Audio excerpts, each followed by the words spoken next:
Assalamu alaikum wa rahmatullah, beloved Huzur. Islam. My name is Madiha Hadi Bagilu. Beloved Huzur, my question is, I learn violin at school as it is an obligatory subject, and the marks obtained are counted in my overall results. My teacher asked me to buy a violin to get better practice. What advice can beloved Huzur give on this? If it is compulsory for you to use it in the school, you only use it in the school. No need to bring it at home. Right?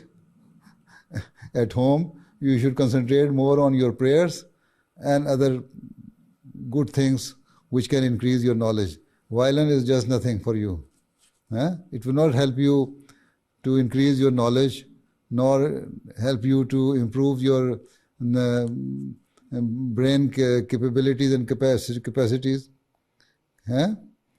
nor it will help you to help the poor people.